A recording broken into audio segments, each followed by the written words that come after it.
ప్రార్థన చేయబడింది కనుక మనము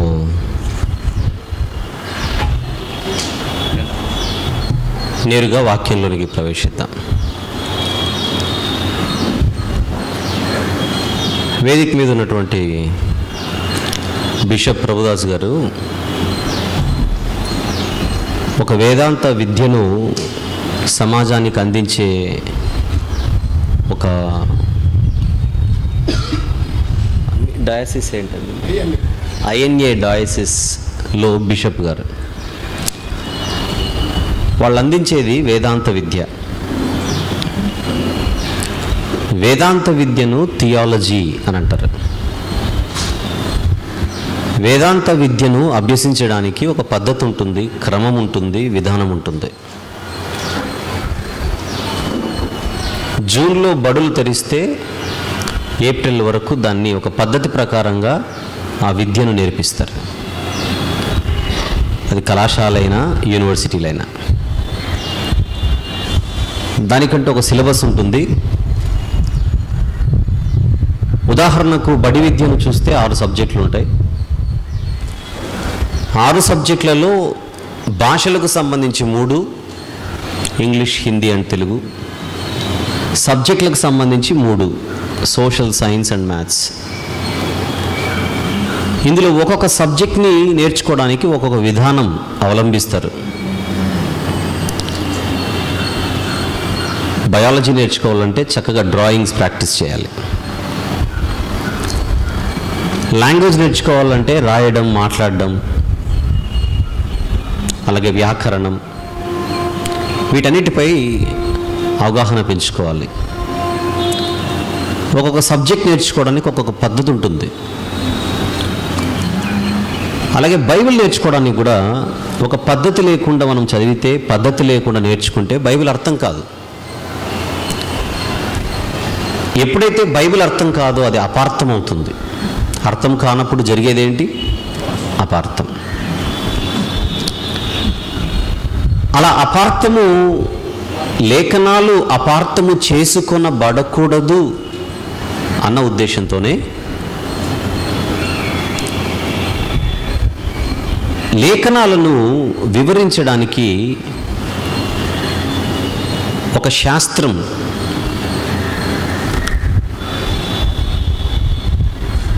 చరిత్రలో తెర మీదకి వచ్చింది. దానిని ఎక్స్జెటికల్ థియాలజీ అని పిలుస్తారు. ఎక్స్జెటికల్ థియాలజీ అంటే వ్యాఖ్యాన శాస్త్రం, వివరణ శాస్త్రం.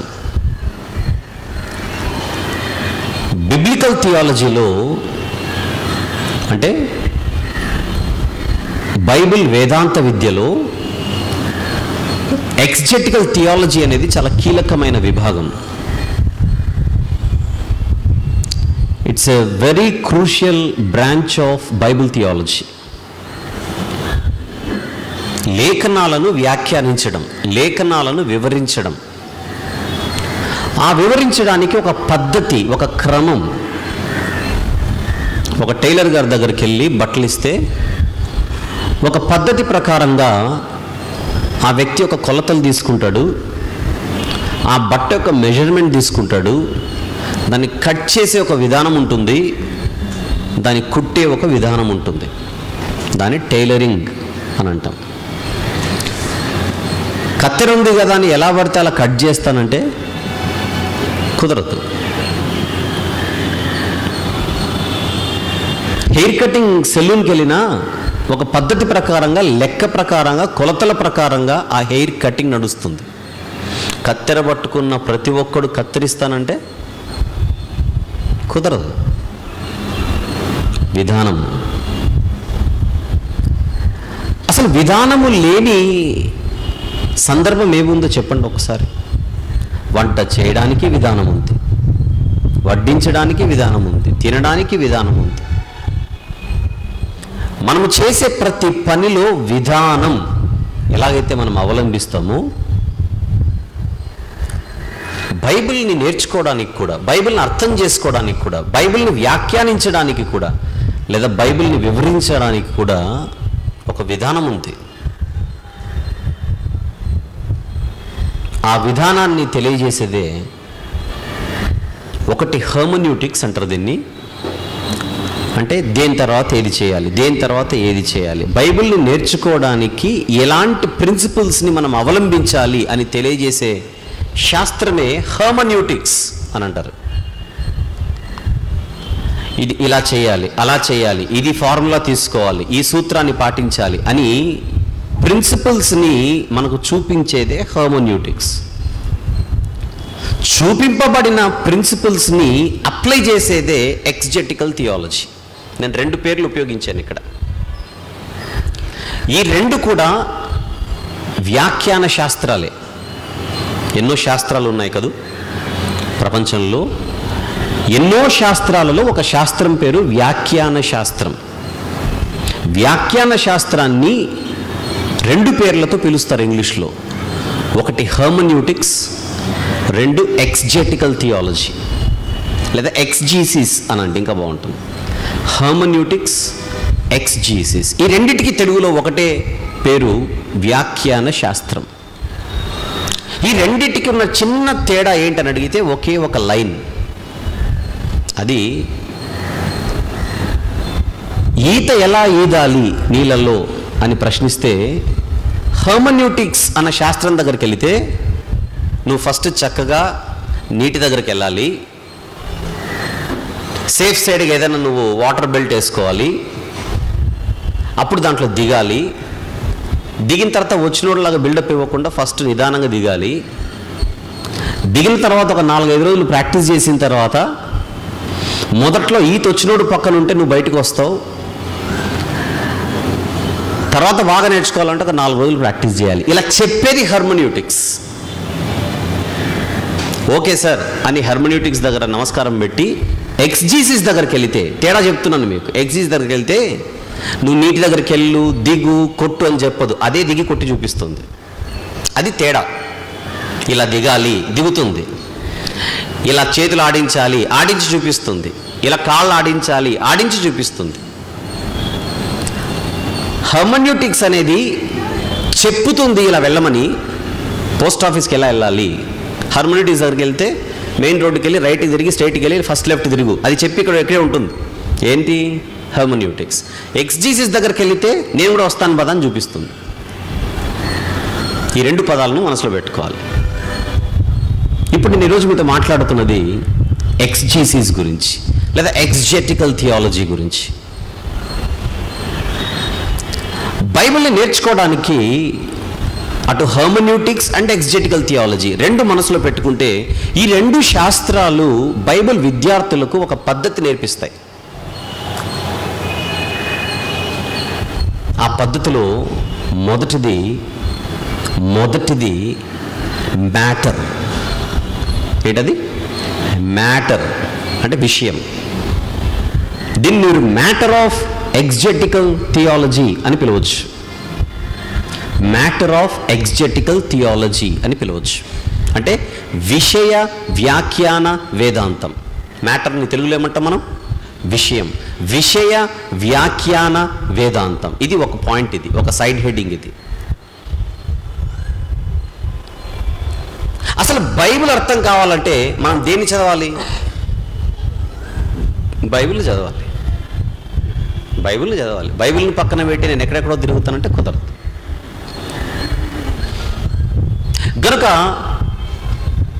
బిబ్లికల్ ఎక్స్జెటికల్ థియాలజీలో కీలకమైందే మన చేతిలో ఉన్న బైబిల్.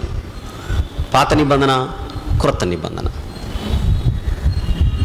బైబిల్ వేదాంత విద్యలో వ్యాఖ్యాన వేదాంత విభాగంలోనికి వెళితే ఈ వేదాంత విద్యలో నువ్వు లేఖనాలను ఎలా పరిశీలించాలంటే బైబిల్ పెట్టుకోవాలి. అది ముఖ్యం. మనకు మెటీరియల్ అంతా ఇక్కడ దొరుకుతుంది. మెటీరియల్ ఎక్స్జెటికల్ థియాలజీకి సంబంధించిన మెటీరియల్ ఎక్కడ ఉంటుంది మనకు? పాత నిబంధన, క్రొత్త నిబంధన. ఇక రెండవది విధానం అంటే మేనర్ లేదా మెథడ్. ఫస్ట్ పాయింట్ మ్యాటర్ అనుకోండి, సెకండ్ పాయింట్ మెథడ్ అనుకోండి. విధానం మొదటిది విషయ వ్యాఖ్యాన వేదాంతం అయితే రెండవది విధాన వ్యాఖ్యాన వేదాంతం. విధాన వ్యాఖ్యాన వేదాంతం. విధానం అది ఈరోజు మనం మాట్లాడుకుంటుంది. విధానం. ఈ విధానములో మనం దేనిని పరిగణలోనికి తీసుకొని బైబిల్ని మనము చదవాలి. దేనిని పరిగణలోనికి తీసుకొని బైబిల్ని మనము పఠించాలి, ఆలోచించాలి, ధ్యానించాలి అన్న ప్రశ్న వేస్తే నేను మాట్లాడుతుంది సెకండ్ పాయింట్ గురించి. ఏంటి సెకండ్ పాయింట్? అది మెథడ్ లేదా మేనర్. అందులో ఖచ్చితంగా మనం పరిగణించవలసిన మొదటి విషయం, దీనిని లింగ్విస్టిక్స్ లేదా ఫిలాలజీ అని పిలుస్తారు. లింగ్విస్టిక్స్ అన్న ఫిలాలజీ అన్న తెలుగులో భాషాశాస్త్రం లేదా శబ్దశాస్త్రం. లింగ్విస్టిక్స్ అంటే భాషాశాస్త్రం, ఫిలాలజీ అంటే శబ్దశాస్త్రం. బైబిల్ని చదివేటప్పుడు మనము భాషను చాలా ప్రాముఖ్యంగా పరిగణించాలి. భాషను మనము పరిగణించకపోతే, భాషను మనం అర్థం చేసుకోకపోతే మనకు బైబిల్ అర్థం కాదు. బైబిల్ అర్థం కాదు. అందులో వాడబడినటువంటి పదజాలం ఏంటి, ఆ పదజాలములోని భావం ఏంటి, లేదా పదజాలం యొక్క అర్థం ఏంటి, ఇది మనకు అర్థం కావాలి. ఇది మనకు అర్థం కావాలి.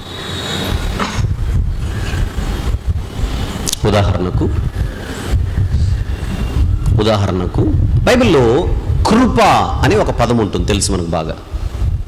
భాష గురించి మాట్లాడుతున్నాను కనుక అర్థం కావడానికి ఎగ్జాంపుల్గా ఒక పదాన్ని మనం తీసుకుంటున్నాం, కృప. కృపను కొన్ని సందర్భాలలో కటాక్షము అని కూడా అంటారు. కృపను మరొక పదంతో ఏమని వర్ణిస్తారు తెలుగులో? కటాక్షము. అయితే కృప అన్న పదము సహజంగా దేవుని గురించి మాట్లాడేటప్పుడు మనము దేవుని కృప, దేవుని కృప, దేవుని కృప అని అంటాం. కృప దేవుని దగ్గర నుంచి వచ్చేటప్పుడు దానిని ఇంగ్లీష్లో గ్రేస్ అనాలి. లాంగ్వేజ్ గురించి మాట్లాడుతున్నాను కనుక ఈ పదజాలాన్ని మీరు అర్థం చేసుకోవాలి. మనం మాట్లాడుకుంటుంది దేని గురించి? భాష గురించి. కృప అన్న పదాన్ని ఇంగ్లీష్లో గ్రేస్ అని అంటాం. ఇది దేవుని దగ్గర నుంచి వచ్చేది, మనుషుల దగ్గర నుంచి వచ్చేది కాదు. అయితే కొన్ని సందర్భాలలో మనుషుల నుంచి కూడా మనకు కటాక్షం లభిస్తుంటుంది, లేదా దయ లభిస్తుంటుంది, లేదా మద్దతు లభిస్తుంటుంది. దేవుని దయ యందును, నెక్స్ట్ మాట మనుష్యుల దయ యందును. ఆ దయ అనే పదాన్ని మీరు కొద్దిసేపు మనసులో పెట్టుకుంటే, దయ లేదా మద్దతు లేదా కటాక్షము, ఆ ధోరణిలో, ఆ ఆలోచనతో, ఆ కోణంలో మనము కృప అనే పదాన్ని ఉపయోగించవచ్చు. ఇక్కడ ఏ భావనతో? దయ, కటాక్షము అన్న అర్థములో కృప అనే పదాన్ని వాడవచ్చు.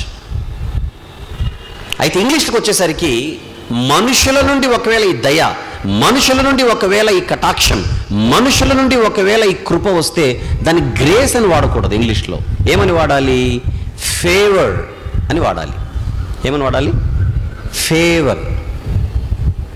వీళ్ళందరూ మనకు ఫేవర్ అండి అంటాం అప్పుడప్పుడు. మనకు ఫేవర్ అంటే అర్థం ఏంటి?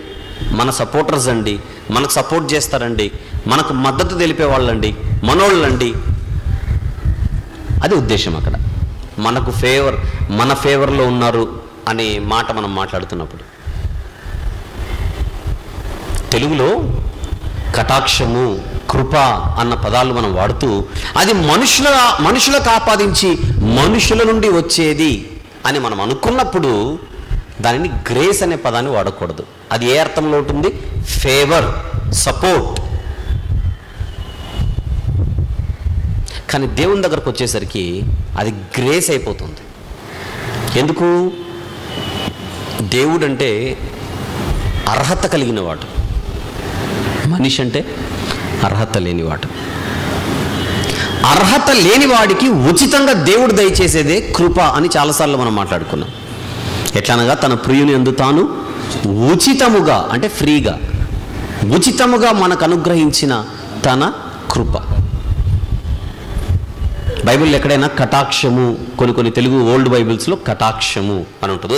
ఒక మాట చూపిస్తాను. కొన్ని సందర్భాలలో కృప నుండి మరికొన్ని సందర్భాల్లో కటాక్షము అని మరికొన్ని తెలుగు బైబిల్స్లో వాడబడిన ఒక సందర్భం మీకు చూపిస్తాను. ఆదికాండము 6వ అధ్యాయం. ఆదికాండం 6వ అధ్యాయం 8వ వచనాన్ని మీరు చూడగలిగితే, 8వ వచనం, అయితే నోవహు యెహోవా దృష్టి యందు కృప పొందినవాడాయను. ఓల్డ్ బైబిల్స్లో, అంటే పెద్ద బైబిల్స్లో, కొన్ని పెద్ద బైబిల్స్ ఉంటాయి కదా, అక్కడ కొన్ని బైబిల్స్ ఉంటాయి, కృప ప్లేస్లో అక్కడ కటాక్షము అని కూడా వాడబడి ఉంటుంది. ఉందా? ఎవరైనా అలాంటి బైబిల్స్ ఉంటే మనమందరం ఒకటే బైబిల్ వాడుతున్నాం. కొంచెము ఓల్డ్ బైబిల్స్ చూస్తే కృప ప్లేస్లో ఏముంటుంది? కటాక్షము. నోవహు దేవుని దృష్టిలో కటాక్షము పొందినవాడాయను అని కూడా ఉంటుంది. వ్యాఖ్యాన శాస్త్రంలో మనము బైబిల్ని మనము ఆలోచిస్తున్నప్పుడు మనకేం కనపడుతోంది? విధానం కనబడుతోంది. ఆ విధానంలో భాష ప్రాముఖ్యత గురించి మనం మాట్లాడుకుంటున్నాం. ద రోల్ ఆఫ్ లాంగ్వేజ్, భాష యొక్క పాత్ర, అది చాలా ముఖ్యమైనది.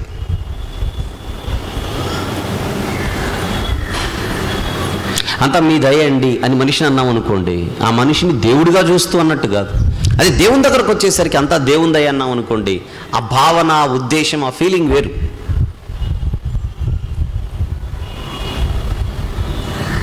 ఇప్పుడు కృప, కటాక్షము ఎలాగైతే మనం మాట్లాడుకున్నామో, ఎలాగైతే అర్థం చేసుకోవడానికి ప్రయత్నం చేసామో, ఇదే బైబిల్లో మరొక పదం ఉంటుంది. దాన్ని అర్థం చేసుకోవడానికి మనం జాగ్రత్తగా ముందుకెళ్ళాలి. ఆ పదమే దేవత్వం. ఏమిటది? దేవత్వం. దేవత్వం అన్న తెలుగు పదాన్ని ఇంగ్లీష్లో 2 పదాలతో వాడతారు. ఒకటి డివినిటీ లేదా డెయిటీ. పదాలు గుర్తుపెట్టుకోండి. డివినిటీ, దేవత్వాన్ని ఇంగ్లీష్లో ఏమంటాం? డివినిటీ లేదా డెయిటీ, DEITY, డెయిటీ లేదా God head. God head, God head వేరు కాదు, 2 ఒకటే పదాలు, మళ్ళీ 2 కలపాలి. గాడ్ హెడ్ లేదా గాడ్ హుడ్ అని కూడా అంటారు. చెప్పండి. దేవత్వాన్ని ఇంగ్లీష్లో 2 పదాలతో అంటాం. ఒక పదానికి మళ్ళీ పర్యాయ పదాలు ఉన్నాయి. ఒకటేమో డివినిటీ, ఇదంతా ఒకటిదే. ఆ ఒకట్లో డివినిటీ ఉంటుంది, ఆ ఒకట్లో డెయిటీ ఉంటుంది, ఆ ఒకట్లో గాడ్ హెడ్ ఉంటుంది, ఆ ఒకట్లో గాడ్ హుడ్ ఉంటుంది. రైటా? ఇప్పుడు నేను మాట్లాడిన 4 పదాలు ఇంగ్లీష్లో, ఇవి కేవలము దేవునికి మాత్రమే ఆపాదించే పదాలు, మనుషులకు ఆపాదించరు.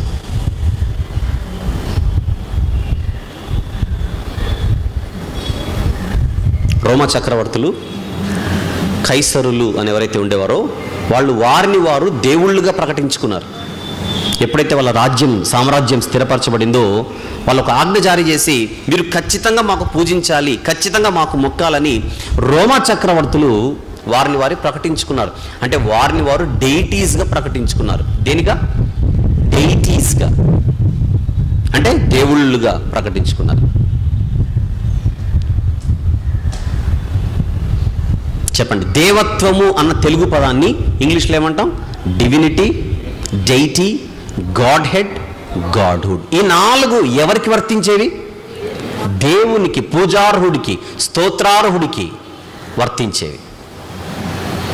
అయితే ఇదే దేవత్వాన్ని మరొక పదము కూడా ఇంగ్లీష్లో వర్ణిస్తారు. అది మనుషులకు అప్లై అవుతుంది. దాన్ని గాడ్లీనెస్ అంటారు. ఏమంటారు దాన్ని? గాడ్లీనెస్. ఒక మనిషి చక్కగా, భక్తిగా, ఎటువంటి హింసలకు వెళ్లకుండా 24 గంటలు దేవుడు, ఏ మతమైనా కానివ్వండి, దేవుడు దేవుడు దేవుడు అని జపం చేస్తూ, భక్తి భక్తి భక్తి అన్న భావనలతో 10 మంది చేత మంచి అనిపించుకొని, చూడగానే నిజంగా అతను దైవజనుడురా, అని అనిపించే ఒక ఫీలింగ్ కలిగే ఒక పరిస్థితి ఒక మనిషిలో ఉన్నప్పుడు ఆ మనిషిలో ఏం చూసి మనం అతనికి ఆ సర్టిఫికెట్ ఇస్తున్నాం? ఆ మనిషిలో ఉండే ఒక తత్వాన్ని చూసి. ఏమిటది? భక్తి. భక్తికి మరొక పర్యాయ పదం ఉంది, దేవత్వం. అంటే దేవత్వము అనేది తెలుగులో మాట్లాడదాం ఇప్పుడు. దేవత్వము అన్న తెలుగు పదానికి 2 అర్థాలు ఉన్నాయి, గుర్తుపెట్టుకోవాలి. తెలుగులోనే 2 అర్థాలు ఉన్నాయి. ఒకటి దైవం, 2 భక్తి. చెప్పండి, దేవత్వము అన్నదానికి తెలుగులోనే 2 అర్థాలు ఉన్నాయి. ఏమిటది? ఒకటి దైవం, 2 భక్తి.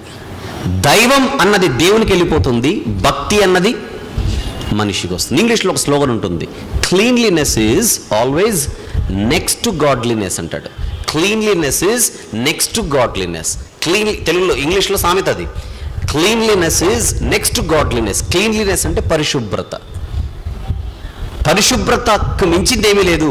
ఒకవేళ పరిశుభ్రతకు మించింది ఏదైనా ఉందంటే అది ఒకటే, అది గాడ్లీనెస్ అన్నాడు సామెతలో. గాడ్లీనెస్ అంటే అర్థం ఏంటి? భక్తి. భక్తి ఉండడం వల్ల మనిషి మనసు బాగుంటుంది. భక్తి ఉండడం వల్ల మనిషికి హృదయం బాగుంటుంది. అంటే హృదయ శుద్ధి బైబిల్ భాషలో, లేదా పరిశుద్ధత. క్లీన్లీనెస్ అంటే పరిశుభ్రత. పరిశుభ్రత అన్నది పరిశుద్ధత తర్వాత స్థానంలో ఉంటుందనేది సామెతలోని ఉద్దేశం, అర్థం. మనిషికి అన్నిటికంటే ముఖ్యమైనది ఏంటి అని అడిగితే ఒక లిస్ట్ ఇచ్చాడు సామెతలో. ఫస్ట్ ప్లేస్లో పరిశుద్ధత, సెకండ్ ప్లేస్లో పరిశుభ్రత అన్నాడు. ఆ పరిశుద్ధతను గాడ్లీనెస్ అనాలి, పరిశుభ్రతను క్లీన్లీనెస్ అనాలి. దేవుడు పరిశుద్ధుడా? ఎస్. పాపాలు కడగబడిన తర్వాత మనిషి కూడా ఏమిగా మారుతున్నాడు? పరిశుద్ధుడిగా మారుతున్నాడు. పరిశుద్ధుడైన మనిషి ఒకవైపు, పరిశుద్ధుడైన దేవుడు ఒకవైపు. మీరు స్తోత్రం అని ఎవరి కాళ్ళ మీద పడతారు? పరిశుద్ధుడైన దేవుని పాదాల మీదే పడతారు, స్తోత్రం ప్రభువా, నువ్వు దేవుడు ప్రభువా అని. కానీ పరిశుద్ధుడైన మనిషి కాళ్ళ మీద పడతారా? ఇద్దరు పరిశుద్ధులేగా, ఇద్దరు పరిశుద్ధులే కదా. మీరు ఎందుకు ఒకరి కాళ్ళ మీదే పడుతున్నారు? ఒక ఆయన దేవుడు గనుక, మరొక ఆయన మనిషి గనుక. అంటే దేవుడు పరిశుద్ధుడే, పాపాలు కడగబడితే మనిషి పరిశుద్ధుడే. కానీ వీళ్ళిద్దరికీ తేడా, ఒక ఆయన స్తోత్రార్హుడు, మరొక ఆయన ఓన్లీ ఉండేవాడు, నరుడు. ఇద్దరు పరిశుద్ధులే. పరిశుద్ధుడైన దేవుడు, పరిశుద్ధుడైన నరుడు.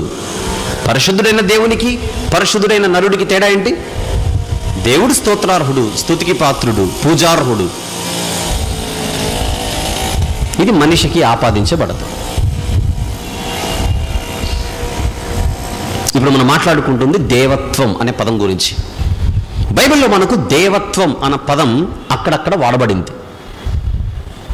వాడబడిన కొన్ని సందర్భాలు జాగ్రత్తగా చూద్దాం. ద్వితీయోపదేశకాండం 32వ అధ్యాయం. ద్వితీయోపదేశకాండము 32వ అధ్యాయం 17వ వచనం చూద్దాం ఒకసారి. 17.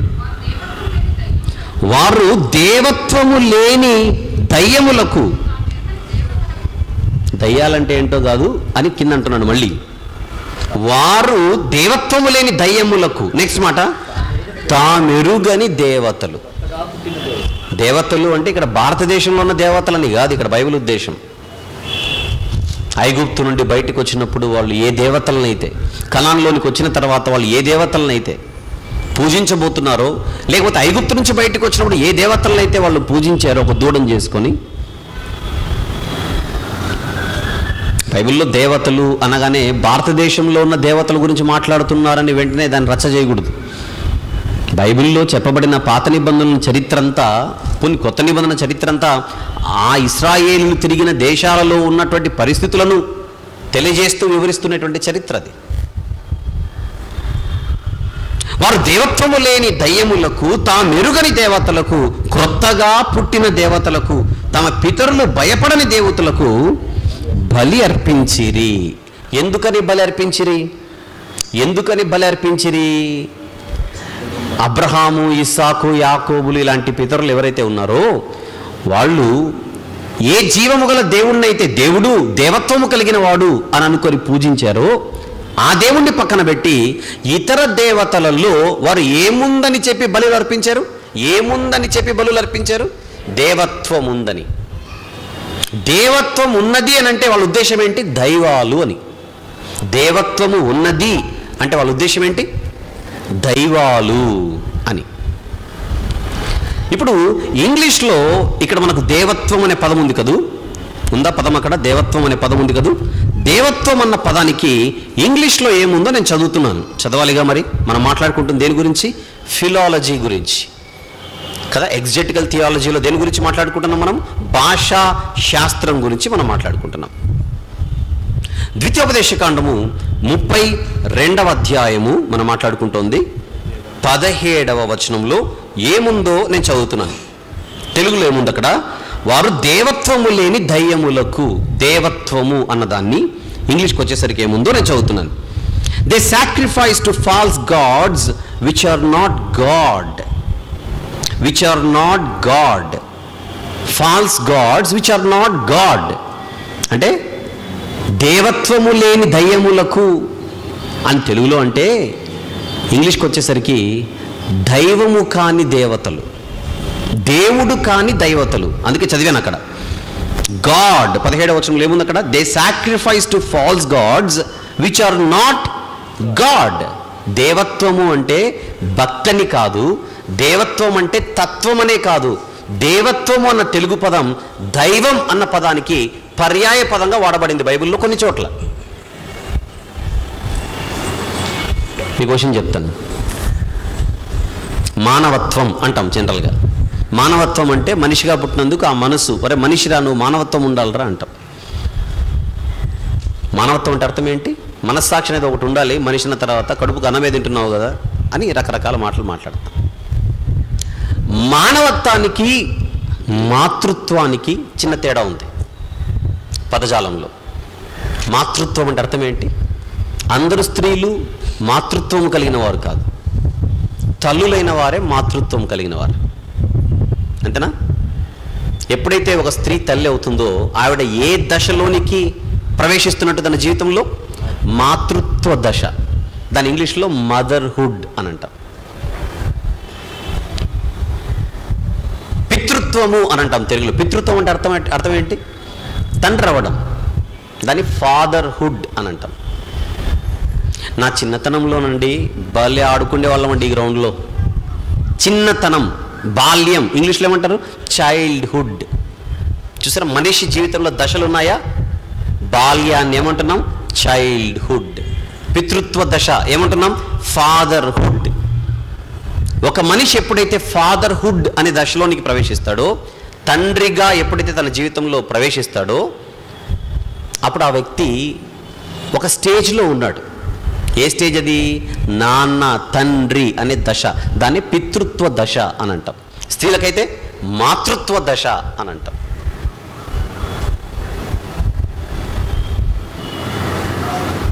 అలాగే దైవత్వ దశ అనేది ఒకటి ఉంది. మాతృత్వ దశ, పితృత్వ దశ, నెక్స్ట్ దైవత్వ దశ. మాతృత్వ దశలో ఉన్న ఆవిడ తల్లి, పితృత్వ దశలో ఉన్న పితృత్వ దశలో ఉన్న ఆయన తండ్రి, దైవత్వ దశలో ఉన్న ఆయన దేవుడు. మాతృత్వం, పితృత్వం, దేవత్వం. అర్థమవుతుందా? ఇక్కడ ఏమంటున్నాడు 17వ వచనంలో? వారు దేవత్వము లేని దయ్యములకు. ఇంగ్లీష్కి వచ్చేసరికి దైవము కాని దేవతలకు. దేవతలు అంటే అక్కడ ఫాల్స్ గాడ్స్ అన్నాడు. దేవత్వము లేని అంటే which are not god. God డైరెక్ట్గా గాడ్ అనే పదం ఉపయోగించాడు. అంటే దేవుడు కాని దేవుళ్ళు, దేవుడు కాని దేవతలు, దైవం కాని దేవతలు. ఏం క్యాచ్ చేయాలి మీరు? ఓహో, దేవత్వం అంటే తత్వమే కాదు, దేవత్వం అంటే దైవం కూడా అన్నమాట. ఇప్పుడు బైబిల్ మనము పరిశీలిస్తున్నాం. బైబిల్లో ఏం పరిశీలిస్తున్నాం? భాషను పరిశీలిస్తున్నాం. బైబిల్ని ఇప్పుడు నేను వ్యాఖ్యానిస్తున్నానంటే ఏ శాస్త్రాన్ని మీతో మాట్లాడుతున్నట్టు? ఎగ్జెటికల్ థియాలజీ మీతో మాట్లాడుతున్నట్టు. వ్యాఖ్యాన శాస్త్రాన్ని నేను ఆపాదించి మాట్లాడుతున్నాను. అందులో దేని గురించి మాట్లాడుతున్నాను నేను? భాషా విభాగం గురించి. రైట్. ఇప్పుడు దేవత్వము అన్న పదము ఇంకా ఎక్కడైనా వాడబడిందేమో చూద్దాం ఒకసారి. అపోస్తలుల కార్యములు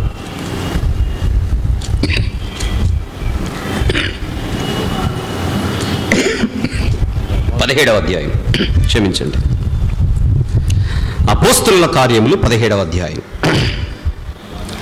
29వ వచనం చూద్దాం ఒకసారి. 29 బాగా చూద్దాం, అందరూ చూడాలి. కాబట్టి మనము దేవుని సంతానమై ఉండి, ఎవరి సంతానమై ఉండి? రైట్, దేవుని సంతానమై ఉండి మనుష్యుల చమత్కార కల్పనల వలన మల్చబడిన బంగారమునైనను వెండినైనను రాతినైనను దేవత్వము పోలి ఉన్నదని తలంచకూడదు. ఏంటి పౌలు గారి ఉద్దేశం ఇక్కడ? ఎథెన్స్ పట్టణస్థులతో ఈ మాట చెప్పడంలో పౌలు గారి ఉద్దేశం ఏంటో మీరు గ్రహించండి, ఒకసారి ఆలోచించండి. ఎథెన్స్ పట్టణం దేంతో నిండిపోయింది? విగ్రహాలతో నిండిపోయింది, అవునా కదా? ఎక్కడ? 16వ వచనం, 17వ అధ్యాయం 16వ వచనం. పౌలు ఎథెన్స్లో వారి కొరకు కనిపెట్టుకుని ఉండగా ఆ పట్టణము విగ్రహములతో నిండి ఉండటం చూచినందున అతని ఆత్మ పరితాపము పట్టలేకపోయింది. అంటే విగ్రహాలనే వాళ్ళు ఏమనుకుంటున్నారు? దేవుళ్ళు. ఏ విగ్రహాలు? బంగారు విగ్రహాలు, వెండి విగ్రహాలు, రాతి విగ్రహాలు. అంటే ఎథెన్స్ పట్టణంలో రకరకాల విగ్రహాలు ఉన్నాయన్నమాట. ఒక బంగారు విగ్రహాన్ని చూసి ఇది దేవుడని పూజిస్తున్నారు. ఒక వెండి రాతి విగ్రహాలను చూసి ఇవి దేవుళ్ళు అని వారు పూజిస్తున్నారు. వాళ్లకు ఒక సత్యాన్ని చెప్పే ఒక క్రమంలో పౌలు గారు వాడుతున్న ఒక భాష చూడండి అక్కడ. మీరు ఏ బంగారు విగ్రహాన్ని అయితే, లేదా ఏ బంగారు విగ్రహాలను, లేదా వెండి విగ్రహాలను, రాతి విగ్రహాలను మీరు చూసి ఇవి దేవుళ్ళు అని మీరు పూజిస్తున్నారో అవి దేవుళ్ళు కావు, అవి దేవత్వము లేనివి అంటున్నాడు అక్కడ. అంతేనా? దేవత్వము పోలి ఉన్నదని మీరు తలంచకూడదు. ఇక్కడ కూడా దేవత్వము అనే పదం వాడబడింది. దేవత్వము అన్నది తత్వం అయితే గాడ్లీనెస్ అనాలి అని చెప్పాను నేను. ఏమనాలని చెప్పాను? తత్వం అయితే గాడ్లీనెస్ అనాలి. కానీ దేవుని దగ్గరకు వచ్చేసరికి అది గాడ్లీనెస్ అని కాకుండా ఏమని చెప్పాను ఇందాక? డెయిటీ అనే పదం కానీ, డివినిటీ అనే పదం కానీ, ఇంకా గాడ్ హెడ్ అనే పదం కానీ, ఇంకా గాడ్హుడ్ అనే పదాలు కానీ వాడబడ్డాయి లేదా వాడబడతాయి అని భాషను గురించి మాట్లాడుతున్నాను. రైట్, ఇప్పుడు చూద్దాం ఇంగ్లీష్లో ఏముందో చూద్దాం. అపోస్తలుల కార్యములు 17వ అధ్యాయము 29వ వచనము చూద్దాం. Therefore since we are God's offspring, మనం దేవుని సంతానమై ఉన్నాము గనుక we should not think that divine being is like gold or silver or stone. Divine being అంటే దైవం. Divine being అంటే అర్థం ఏంటి? దైవం. మనిషిని ఇంగ్లీష్లో ఏమంటాం? Human being. ఏమంటాం మనిషిని? Human being. హ్యూమన్స్ అంటే మనుషులు కదా. మనిషిని హ్యూమన్ బీయింగ్ అంటే దేవుణ్ణి ఏమనాలి? డివైన్ బీయింగ్ అనాలి. అపోస్తలుల కార్యములు 17వ అధ్యాయం 29వ వచనంలో దేవత్వము పోలి ఉన్నదని తలంచకూడదు అని తెలుగులో ఉన్న ఈ పోర్షన్ని ఇంగ్లీష్లో చూస్తే దేవుడని తలంచకూడదు. దేవత్వము పోలి ఉన్నదని తలంచకూడదు అంటే అర్థం ఏంటంటే చెప్పాలి, దేవుడని తలంచకూడదు.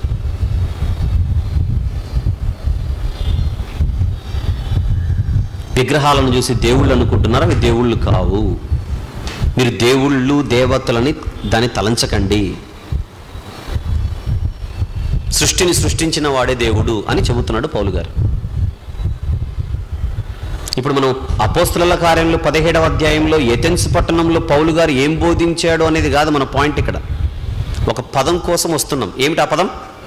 అది దేవత్వం. ఆ పాయింట్ మీద ఉండండి. భాష గురించి మాట్లాడుతున్నాం కనుక దేవత్వానికి తెలుగులోనే 2 అర్థాలు ఉన్నాయి. ఒకటి భక్తి లేదా భక్తి గల మనసు, అంతేనా? పవిత్రత కలిగిన మనసు, పరిశుద్ధత కలిగిన మనసు, అది ఒక భాగం. ఇంకొకటి ఏంటి? ఏకంగా దేవత్వం ఈజ్ నథింగ్ బట్ దైవం. ఇంకా ఈ పదం ఎక్కడైనా వాడబడిందేమో చూడగలిగితే రోమీయులకు వ్రాసిన పత్రిక,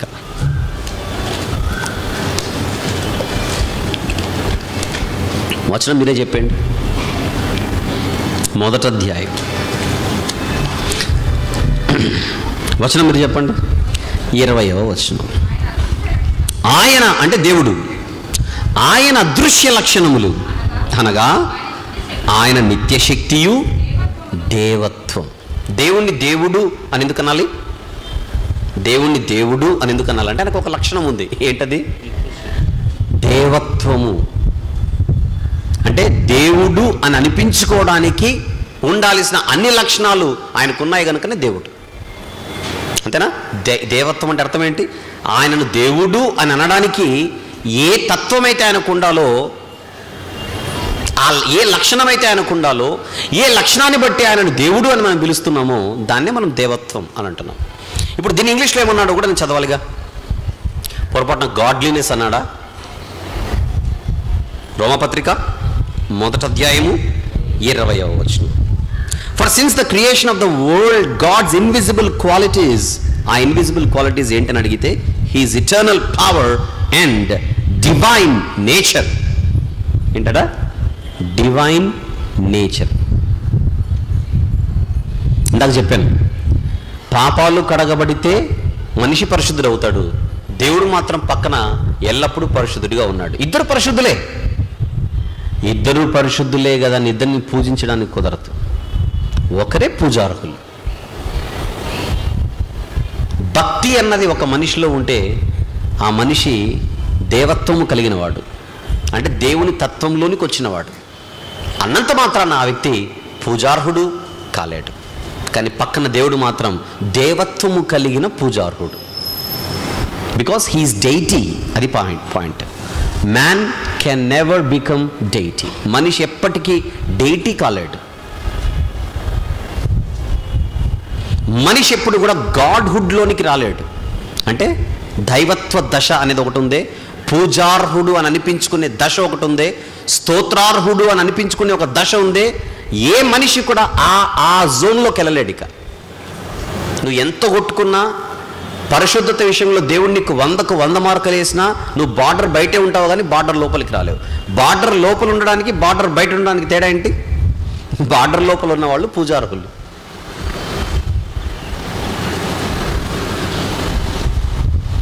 ఎన్ని చూసాం ఇప్పటివరకు దేవత్వం గురించి వచనాలు?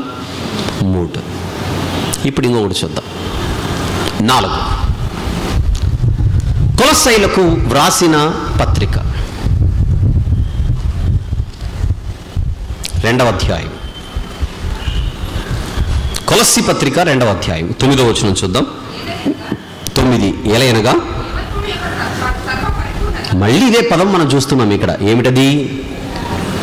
దేవత్వం.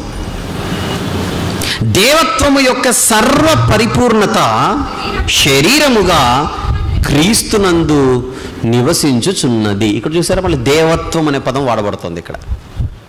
దేవత్వము యొక్క సర్వ పరిపూర్ణత శరీరముగా క్రీస్తునందు నివసించుచున్నది. దేవత్వము యొక్క పరిపూర్ణత లేదా దేవత్వం యొక్క సర్వ పరిపూర్ణత శరీరముగా క్రీస్తునందు నివసించుచున్నది. అంటే ఇప్పుడు వాక్యం మనం నేర్చుకొని బ్యాప్టిజం తీసుకొని పరిశుద్ధులై హృదయంలో 100కు 100% వాక్యాన్ని నింపుకుంటే మనలో కూడా ఏమున్నట్టు? దేవత్వం ఉన్నట్టు. ఈ దేవత్వాన్ని ఏమనాలి? గాడ్లీనెస్ అనాలి. దేవత్వం ఉందంటే అర్థం ఏంటి? భక్తి ఉన్నట్టు. అంతేనా కదా? పరిశుద్ధత, పవిత్రత పరిపూర్ణంగా ఉంటే మనలో గాడ్లీనెస్ ఉన్నట్టు. ఇప్పుడు యేసుప్రభు కూడా శరీరధారిగా ఈ లోకానికి వచ్చినప్పుడు మచ్చ లేకుండా బతికాడు. అదందరికీ తెలిసిన విషయం. మచ్చ లేకుండా బతికినందుకు ఆయన గాడ్లీనెస్ కలిగిన వాడు మాత్రమేనా మనలాగా? గాడ్లీనెస్ కలిగిన వాడు మాత్రమేనా? దానికి మించి ఏమైనా ఆయన కొరకు పదజాలం ఏమైనా వాడబడిందా? అని మళ్ళీ మనం ఇంగ్లీష్ బైబిల్ చూస్తే మరి చూడాలిగా. ఎందుకు? వ్యాఖ్యాన వేదాంత విద్యలో భాషా విభాగం అనేది చాలా కీలకమైంది. అది నేను చెప్పేది కాదు, అందుకే బిషప్ గారి పేరు చెప్పింది. అలాంటి డయాసిస్లు ఎన్నో ఉన్నాయి ప్రపంచంలో వేదాంత విద్యాలయాలు చాలా ఉన్నాయి. వేదాంత విద్యాలయాలకు సిలబస్ ఉంటుంది. ఆ సిలబస్లో ఒక కీలకమైందే ఎగ్జెటికల్ థియాలజీ. ఆ ఎగ్జెటికల్ థియాలజీ నేర్పించే ఏ ప్రొఫెసర్ అయినా, ఏ స్కాలర్ అయినా, ఏ పండితుడైనా ఖచ్చితంగా మాట్లాడాలి ఫిలాలజీ గురించి, ఖచ్చితంగా మాట్లాడాలి లింగ్విస్టిక్స్ గురించి. అదే నేను మాట్లాడుతున్నాను ఇప్పుడు. ఇది నేను తయారు చేసుకొని వచ్చింది కాదు. చూద్దాం ఇప్పుడు. ఆ భాషను మనం చూడకపోతే ఎలా? ఎక్కడున్నాం మనము? కొలస్సీ పత్రిక 2వ అధ్యాయం 9వ వచనం చదువుతున్నాను. చూద్దాం. మనిషికైతే ఏం వాడతారని చెప్పాను? గాడ్లీనెస్. దేవునికైతే ఏం వాడతారని చెప్పాను? డెయిటీ కదా. ఇప్పుడు చూద్దాం. ఫర్ ఇన్ క్రైస్ట్ అంటే క్రీస్తులో all the fullness of the deity ఏంటంట? దైవత్వం యొక్క సర్వ పరిపూర్ణత. Fullness of the deity lives in bodily form. ఏమంటున్నాడు అక్కడ? In Christ all the fullness of the deity lives in bodily form. అంటే ఆయన శరీరాన్ని చూస్తే ఆ శరీరంలో మనం ఎవరిని చూడాలట? డెయిటీని చూడాలట. గాడ్లీనెస్ కాదు. దేన్ని చూడాలి? డెయిటీని చూడాలి. సమూయేలు గారిని చూసామనుకోండి, ఉదాహరణ ప్రవక్త అయిన సమూయేలు గారిని చూస్తే ఆయన రామా అనే ఊరిలో నుంచి బయలుదేరి ఏ ఊరికైనా వస్తున్నప్పుడు ఆ ఊరిలో ఉన్న వాళ్ళు గజగజలాడిపోయేవాళ్ళట. ఎందుకు? అంత గొప్ప దైవజనుడు వస్తున్నాడు, సమాధానంగా వస్తున్నాడో లేదో అని భయం వాళ్ళకు. వాళ్ళందరూ సమూయేలు గారు ఎవరిని చూశారు? దేన్ని చూశారు? గాడ్లీనెస్ చూశారు. అంటే ఆ దైవత్వాన్ని చూశారు. దైవత్వం అంటే భక్తి, ఆత్మీయత, ఆత్మీయ గాంభీర్యం. సమూయేలు గారిలో దేవుణ్ణి చూడలేదా ప్రజలు? సమూయేలు గారు శరీరములో ఉండి ఆ ఊరిలో ప్రవేశిస్తుంటే ఇంత గొప్ప దైవజనుడు మా ఊరిలో సమాచారం లేకుండా వస్తున్నాడు, ఎలా వస్తున్నాడో ఏమో, సమాధానంగా వస్తున్నాడో లేమో అని భయపడ్డారు. ఒక సమూయేలు గారిని, ఒక హేబేలు గారిని, అంతేనా, పెద్ద పెద్ద భక్తులు ఉన్నారు కదా బైబిల్లో. అలాంటి భక్తులను చూస్తే మనకు వాళ్ళు ఏం కనపడుతుంది? భక్తి ప్రవహిస్తుంటుంది. ఒక దానియేలు గారిని, ఒక ఎజ్రా గారిని, వీళ్ళందరూ ఉన్నారు కదా మనకు బైబిల్లో. ఇలాంటి వాళ్ళని మనం చూసినప్పుడు వాళ్ళని చూడగానే భక్తి అలా వారిలో నుంచి నదులలాగా ప్రవహిస్తూ ఉంటుంది. భక్తి ప్రవాహం. ఆదాము మొదలుకొని భూమి మీద శరీరధారిగా వచ్చిన ఏ మనిషి అయినా దేవుని కొరకు ఉన్నతంగా బ్రతికితే ఆ వ్యక్తిలో భక్తుణ్ణి మాత్రమే చూడగలం మనం, భక్తిపరుణ్ణి మాత్రమే చూడగలం. కానీ ఎవరిని చూడలేం? డెయిటీని చూడలేం. డెయిటీ అంటే అర్థం ఏంటి? దైవాన్ని చూడలేం. కానీ ఒకే ఒకరు శరీరధారిగా వచ్చినప్పుడు ఆ శరీరమందు ఎవరున్నారని వాక్యం స్టేట్మెంట్ ఇచ్చింది? The fullness of deity. అంటే దైవత్వం యొక్క సర్వ పరిపూర్ణత. దైవత్వం యొక్క సర్వ పరిపూర్ణత అంటే అర్థం ఏంటి? దేవుడు, దైవం, పరిపూర్ణ దైవం. అర్థమవుతుందా? దైవత్వం యొక్క సర్వ పరిపూర్ణత అంటే అర్థం ఏంటి? పరిపూర్ణ దైవం, పరిపూర్ణ దేవుడు. పరిపూర్ణ అంటే 50-50 బ్రిటానియా కూడా కాదు, ఇక్కడ 100% పరిపూర్ణత, సర్వ పరిపూర్ణత. అంటే దేవుడు అనడానికి రోమపత్రిక 1:20లో మనం చూసాం కదా, ఆయన అదృశ్య లక్షణములు అనగా నిత్యశక్తియు దేవత్వం అని ఏ పదమైతే వాడబడిందో, ఒక ఆయన్ని దేవుడు అని, ఆయన పూజించడానికి, స్తుతించడానికి, స్తోత్రించడానికి ఏ అర్హతలైతే ఆయనకున్నాయో దాని దైవత్వం అని అంటాం మనం. భక్తి అనేది మనిషికి అయితే దేవుడు అన్న ఆయనకి ఇది వర్తిస్తుంది.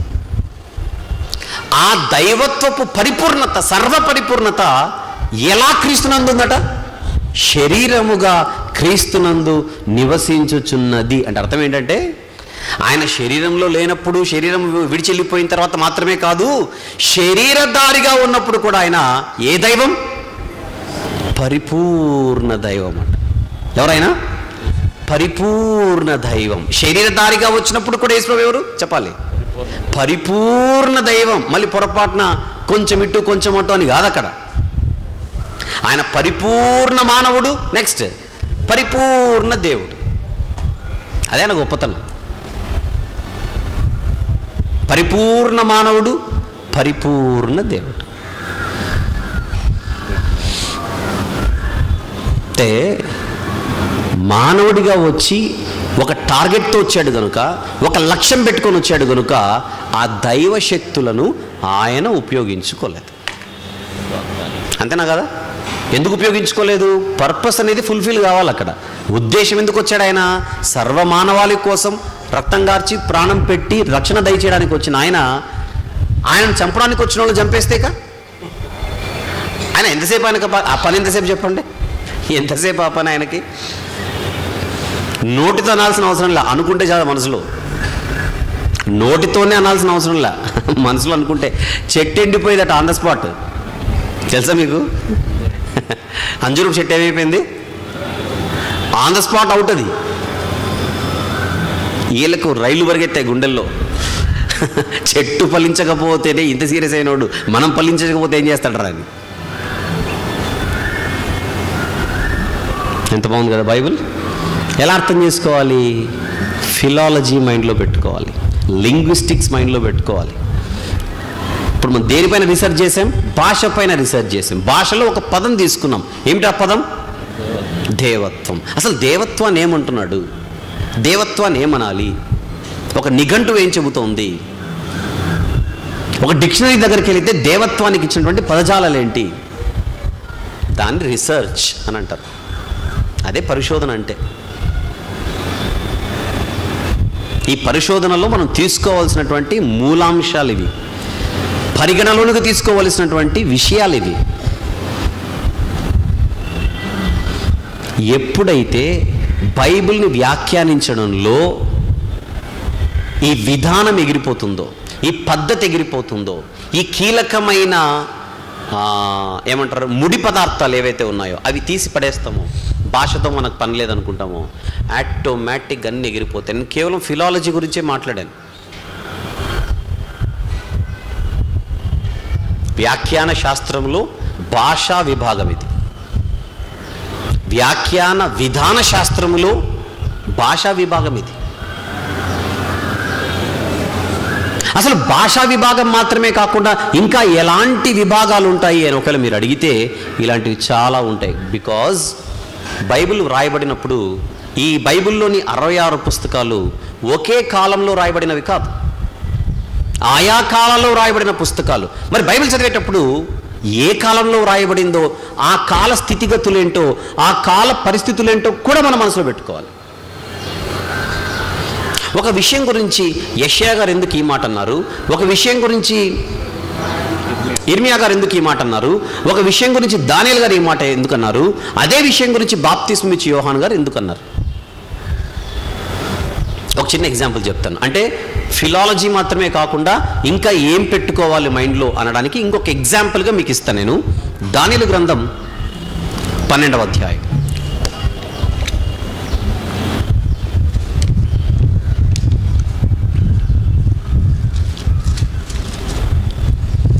దానియేలు గ్రంథము 12వ అధ్యాయం 4వ వచనం చూద్దాం ఒకసారి. దానియేలు, నీవు ఈ నీవు ఈ మాటలను మరుగు చేసి అంత్యకాలము వరకు ఈ గ్రంథమును ముద్రింపు. 9వ వచనం చూద్దాం. 9వ వచనం, అతడు ఈ సంగతులు అంత్యకాలము వరకు మరుగుగా ఉండునట్లు ముద్రింపబడినవి. అంటే దానియేలు గారి కాలానికి ఒక కాలం గురించి మాట్లాడుతున్నాడు. భవిష్యత్తులో ఒక కాలం వస్తుంది, అది అంత్యకాలం. దేన్ని సూచిస్తున్నాయి ఇవన్నీ? యేసుప్రభు వచ్చే కాలం గురించి మాట్లాడుతున్నాయి ఇవన్నీ. మొదటి రాకడ, మళ్ళీ రెండో రాకడ అనుకుంటారు. యేసుప్రభు యొక్క మొదటి రాకడకు సంబంధించిన ప్రవచనాలు అవి. అంటే చాలా టైం ఉంది దానియేలు, నువ్వు తొందరపడకు. ఎందుకంటే దానియేలు అడుగుతున్నారు ఇవి ఎప్పుడు జరుగుతాయి ఏంటి అవి అని అడిగితే, ఇంకా టైం ఉంది, హరి ఏం లేదు, వరి కూడా లేదు, నువ్వు సైలెంట్ అయిపో, రాయమన్నా నువ్వు రాయి, ముద్రించమన్నా నువ్వు ముద్రించు, బుక్ క్లోజ్ చేసి నువ్వు ఇంటికి వెళ్ళి పడుకో.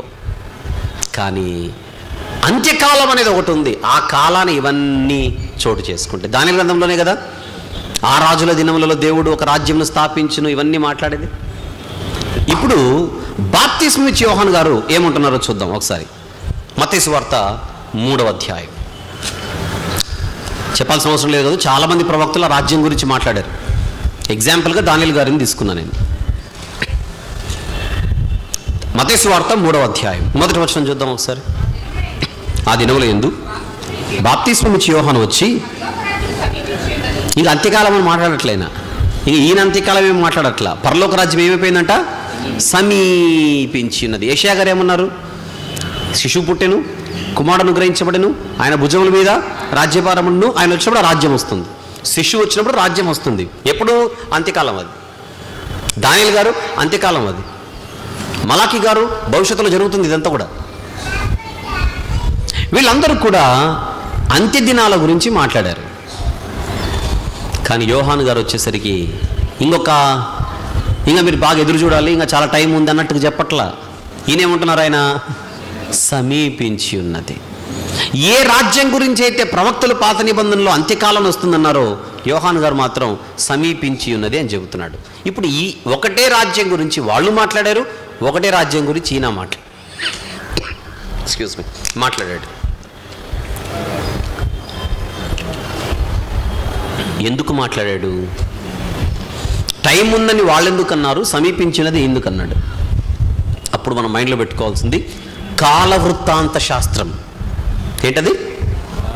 దాన్ని క్రోనాలజీ అంటాం. ఏమంటాం దాన్ని? క్రోనాలజీ, కాలవృత్తాంత శాస్త్రం. అంటే మనం వాక్యాన్ని పఠించేటప్పుడు భాషాశాస్త్రాన్నే కాదు, ఇంకా ఏం మైండ్లో పెట్టుకోవాలి చెప్పండి? కాలాన్ని కూడా మనసులో పెట్టుకోవాలి.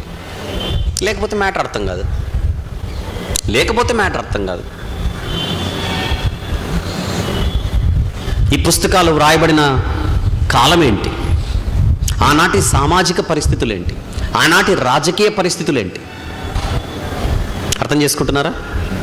ఇంకా ఆనాటి మతపరమైనటువంటి స్థితిగతులు ఏంటి, ఆ రోజుల్లో రాజులు ఎలా ఉండేవారు, ఆ రోజుల్లో రాజుల విధానం ఎలా ఉండేది, వాళ్ళ మాట తీరు ఎలా ఉండేది, వారి ఆలోచన విధానం ఎలా ఉండేది, అవన్నీ మనసులో పెట్టుకోకపోతే మ్యాటర్ ఎక్కడ అర్థమవుతుంది?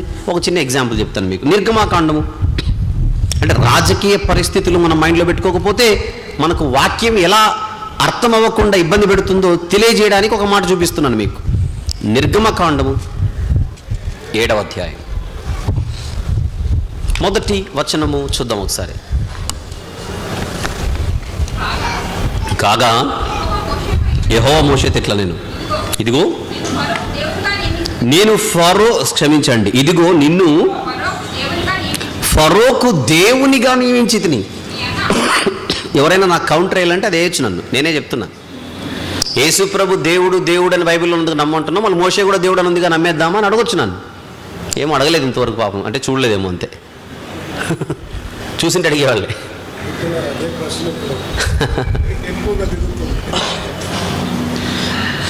అందుకే నేనే ఎత్తాను. అంటే ఇవేవి తెలియకుండా నేను బైబిల్ మాట్లాడేస్తానా? ఇవి తెలియకుండా నేను నిలబడతానా? చూడండి 7వ అధ్యాయం 1వ వచనం. ఇదిగో నిన్ను ఫరోకు దేవునిగా నియమించి తిని అనుందా? ఎవరిని దేవునిగా నియమించారట యెహోవా దేవుడు? మోషేని దేవునిగా నియమించారట. ఎవరికి? ఫరోకి. ఫరోకే. మళ్ళీ ఫరోకే వాళ్ళ ఆవిడకు కూడా కాదు, వాళ్ళ కొడుకు కూడా కాదు, వాళ్ళ ఇంట్లో వాళ్ళకి కాదు, వాళ్ళ అంతఃపురంలో ఉన్న వాళ్ళకి కాదు, సైన్యానికి కాదు, ఎవరికి కాదు. ఫరోకే ఎందుకు? అది అర్థం కావాలంటే ఇందాక అదే చెప్పింది, ఆనాటి రాజకీయ పరిస్థితులు నీకు తెలియాలి, పొలిటికల్ కండిషన్స్. ఈ ఫరో అనేవాడు బుద్ధి ఏంటి, ఫరో అనేవాడి ఆలోచనలు ఏంటి, ఫరో అనేవాడు వాడి గురించి వాడు ఎలా ఫీల్ అవుతుంటాడు.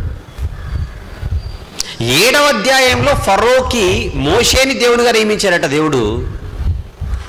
ఎందుకు నియమించాడు? ఫరోకే ఎందుకు నియమించాడు తెలియాలంటే ఫరో అనేవాడి మైండ్ తెలియాలి మనకు. వీడి మైండ్ ఏంటో తెలుసుకోవడానికి 5వ అధ్యాయానికి వద్దాం. నిర్గమకాండం 5వ అధ్యాయం 2వ వచనం చూద్దాం. ఫరో నేను అతని మాట విని, అతనంటే ఎవరు? ఇక్కడ యెహోవా దేవుని గురించి మాట్లాడుతున్నాడు. అతని మాట విని ఇశ్రాయేలీయులను పోనిచుటకు యెహోవా ఎవడు అని దేవుణ్ణి ప్రశ్నిస్తున్న తలబిరుసు పొగరుబోతుతనము ఫుల్గా నెత్తికెక్కినటువంటి వాడే ఫరో. దేవుణ్ణే లెక్క చేయకుండా మాట్లాడుతున్నాడంటే ఇంతకు వీడు ఏమని ఫీల్ అవుతున్నాడు?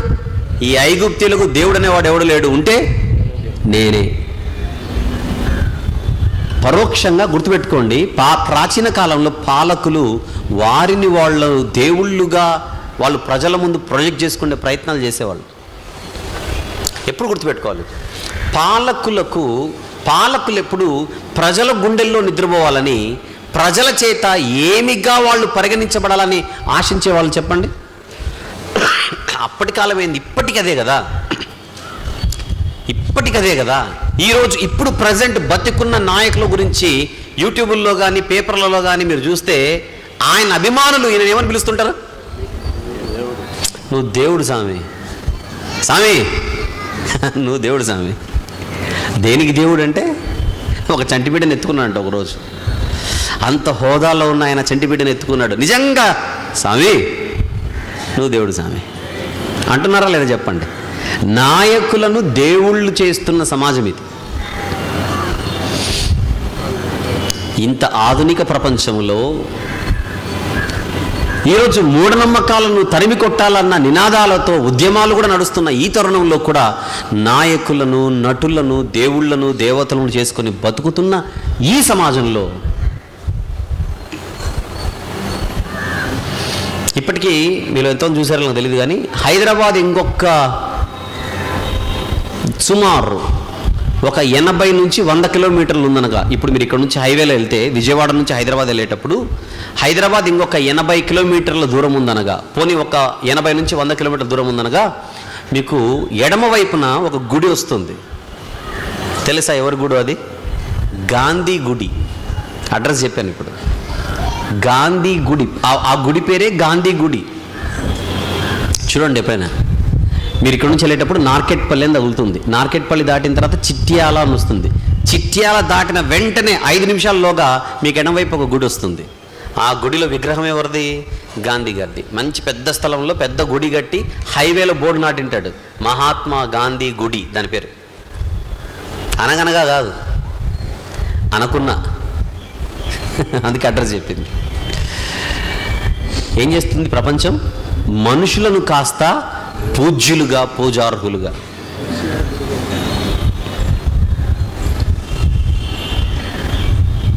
అలాగే ఆ రోజుల్లో ఫరో అన్నవాడు పరోక్షంగా తానే దేవుడనని చెప్పుకుంటున్న వైనం అది. ఇశ్రాయేలును పొందించుటకు అతని మాట విని ఇంతకు యెహోవా ఎవడు అనేసరికి దేవుడు దాన్ని టేకప్ చేశాడు. నేను ఎవడు అన్నావుగా, ముందు ఆయన్ని దాటు. ఎవరిని? మోషేని దాటు. అప్పుడప్పుడు అంటాం కదా, అంటే వీడికి కరెక్ట్ మొగుడు ఆడే అంటాం మనమా? చెప్పండి, కరెక్ట్ మొగుడు అంటే పెళ్ళి, తాళి, భర్త అని కాదు. అక్కడ నీకు కరెక్ట్గా నిన్ను ఆపే మునగాడు ఎవడైనా ఉన్నాడంటే నీకు చెక్కు పెట్టే మునగాడు ఆడే అని అర్థం. అక్కడ కరెక్ట్ మొగుడు అంటే అది అర్థం. అలాగనే ఫరోని అరికట్టి, ఫరోకి బుద్ధి చెప్పి, ఫరోని గద్దె దింపి, ఫరోకి మూడు చెరువులు నీళ్లు దాపాలంటే మోషే నేను నిలబెడుతున్నాను అక్కడ అంటే ఫరోకి ఇక మీదట మొగుడు నువ్వే అని అర్థం. అది ఉద్దేశం అక్కడ. అది సెటైరికల్ కాంటెక్స్ట్. అది అర్థమవుతుందా? బాస్ అని అర్థం. అక్కడ నేనే కింగ్ అనుకుంటున్నాడు ఫరో, ఆ ఫరోకి నిన్ను కింగ్గా పెడుతున్నాను అని అర్థం. అంతేగాని మోషే పూజార్హుడు, మోషే స్తుతికి పాత్రుడు, మోషే స్తోత్రార్హుడు, మొత్తం సర్వపరిపూర్ణత శరీరమందు మోషేలో దైవత్వం యొక్క సర్వపరిపూర్ణత శరీరముగా మోషే యందు నివసించి ఇవన్నీ లేవు. ఏంటక్కడ అని అడిగితే మోషే ఫరోకు నేను దేవునిగా అంటే బాస్గా అని అర్థం. అంటే నువ్వు చెప్పినట్టే అటు చేయాలంతే, ఇంక వేరే ఆప్షన్ లేదు. నువ్వు చెప్పినట్టు చేస్తేనే అటు బతుకుతాడు. ఒక రకంగా తన దేశానికి వచ్చే భయంకరమైన విపత్తుల నుంచి ఆ దేశాన్ని కాపాడుకోవాలంటే ఫరోకున్న ఏకైక ఆప్షన్ నువ్వే. చూసారా, వడగండ్లు వచ్చినా, కప్పలు వచ్చినా, ఏమొచ్చినా కూడా ఒకరి పేరే స్మరించేవాడు. ఎవరి పేరు అది? మోషే. మోషే. ఆ మోషేకు ఇంట్లో కప్పలకి మోషేకి ఏం సంబంధం ఉందయ్యా బాబు? మా బెడ్రూమ్లో ఉన్న కప్పలకి ఎక్కడో ఊర్లో బతికే మోషేకి సంబంధం ఉందంట. ఉంది. ఆ మనిషి చేస్తే కానీ ఇవ్వు. చూస్తున్నారా? అంటే పవర్స్ ఇచ్చాడు అనమాట. దేవుని ప్రతినిధిగా మోషే అక్కడ నిలబడ్డాడు. నేను దేవునిగా నియమించుచున్నానంటే ఇక నువ్వు తప్ప ఫరోకి ఇంకా ఆప్షనే లేదు. ఎన్ని శాఖల దగ్గరికి వెళ్ళినా, రక్షణ శాఖ, ఆర్థిక శాఖ, పోలీసు శాఖ, ఏ శాఖలు పెట్టుకున్నా ఈ శాఖ ముందు ఆ శాఖలేం పనికిరావు. ఇశ్రాయేలీయులు ఐగుప్తును ఖాళీ చేసి అడుగు బయట పెట్టేంత వరకు ఫరోకి కలలో కూడా ఎవరు వచ్చారో చెప్పండి? మోషే, మోషే, మోషే, మోషే, మోషే, మోషే, అంతే. అలా తయారైపోయాడు పాపం. మరి ఏం చేద్దాం? అదే అక్కడ ఉద్దేశం. అంతేకాని మోషే దేవుడా, మోషేని పూజిద్దామా, నీ గురించి చెప్పలేదుగా. ఎక్స్క్లూజివ్గా ఫరో అనేవాడు ఓవర్ యాక్షన్ చేస్తుంటే మోషే గారిని అపాయింట్ చేసి చూసుకో అన్నాడు, అంతే. అది సందర్భం అది. కానీ యేసు ప్రభు కోసం వాడబడిన దేవుడు అన్న పదాలకి మోషే గురించి వ్రాయబడుతున్నటువంటి ఈ పదానికి చాలా తేడా ఉండి మీరు మనసు పెట్టి చదవాలంతే. ఎక్కడ కానీ 66 పుస్తకాల్లో మోషేని స్తోత్రార్హుడని లేదే, స్తుతికి పాత్రుడని లేదే. ప్రకటన గ్రంథం 5వ అధ్యాయంలో కోట్ల కొలదిగా ఉన్నటువంటి దూతలు గొర్రెపిల్లకు స్తోత్రం అనంటే, యేసుప్రభుని పట్టుకొని వాళ్ళు స్తుతిస్తున్నారు కదా అనంటే, మనల్ని అడుగుతున్న ప్రశ్న, దూతలంటే స్తుతించారండి, మన వాళ్ళకంటే గొప్పోళ్ళంగా ఆయన అడిగారు. కరెక్ట్గా మాట్లాడితే మనం దూతల కంటే గొప్పోళ్ళం ఏం కాదు. దూతల కంటే గొప్పోళ్ళం ఎప్పుడైతాం? ఈ లోకాన్ని జయించి, అంతేనా కదా, అంతం వరకు సహించి లోకాన్ని జయించి వీరులుగా జయించిన వారుగా మనము ఈ లోకాన్ని విడిచిపెడితే అప్పుడు గొప్పోళ్ళు అవుతాం. ఇక్కడికి వెళ్ళి ఉదయాన్నే లేసి జిమ్కి వెళ్ళి బయటికి వచ్చిన దూత కంటే గొప్పోళ్ళు అంటే సరే. పోనీ దూతలు స్తుతించారు, మనం ఎందుకు స్తుతించాలి అని అంటే, పోనీ మన గురించి రాయబడిన ఒక మాట చూద్దాం, అది చూసైనా స్తుతిస్తారో లేదో చూద్దాం. అదే ప్రకటన గ్రంథం 5వ అధ్యాయంలో దూతలు స్తుతించారు. చూద్దాం ఒకసారి. 5 చూసి ముందుకెళ్దాం. 5వ అధ్యాయము 11, 12, 13 వచనాలు చదవండి. మరియు నేను చూడగా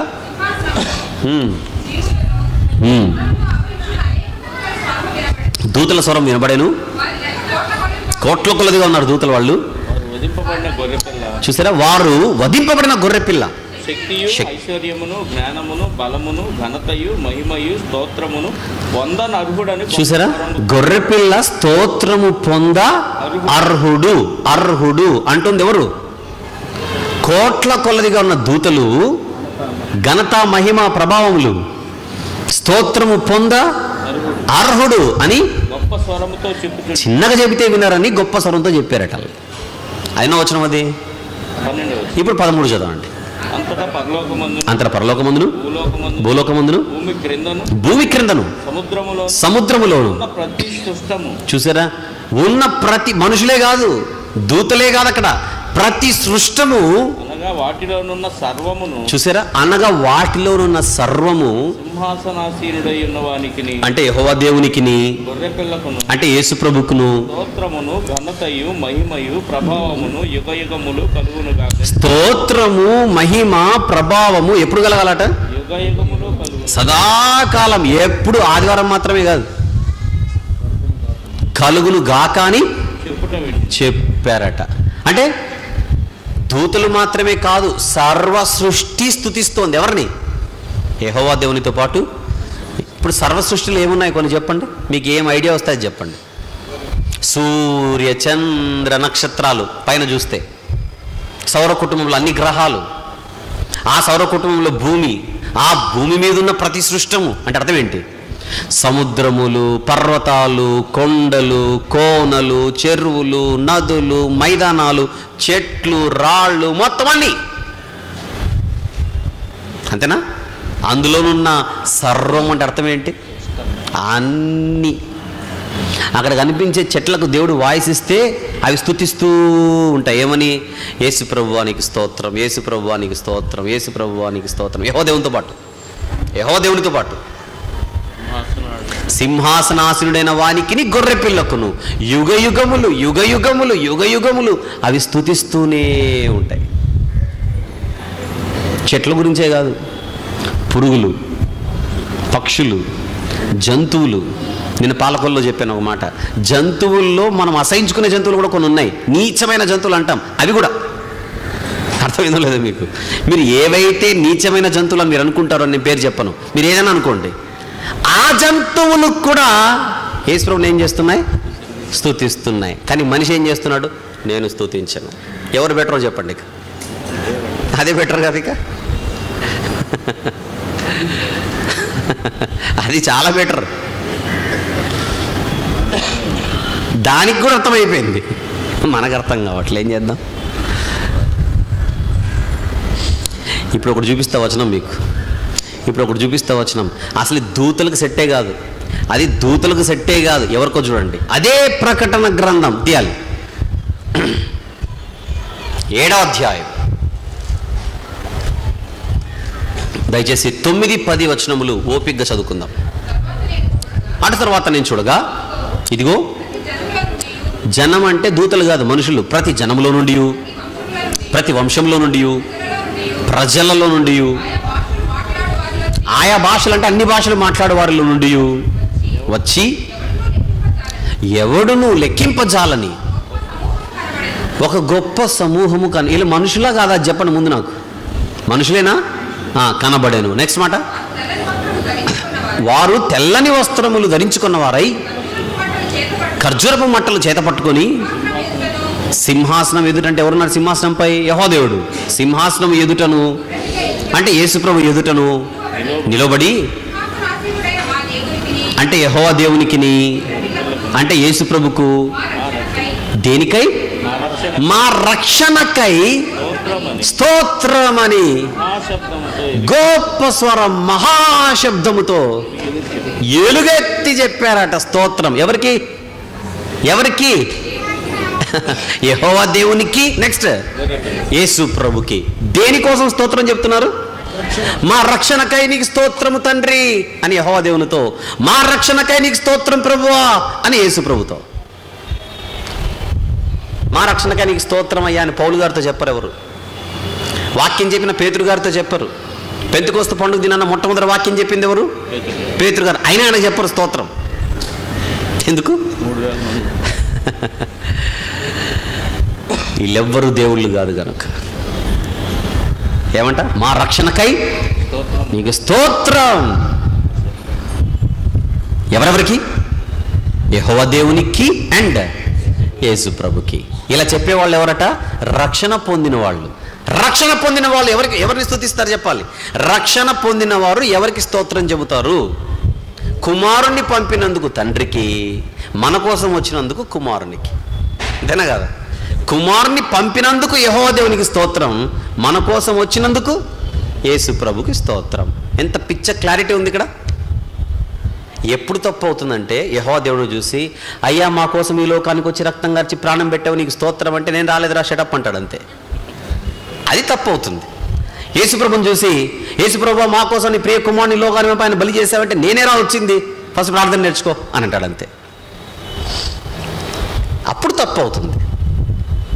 పంపినాయని చూసి వచ్చినందుకని, వచ్చినాన్ని చూసి పంపినందుకని అని చెబితే అది రాంగ్. Yes or no? ఎప్పుడు కరెక్ట్ అవుతుంది?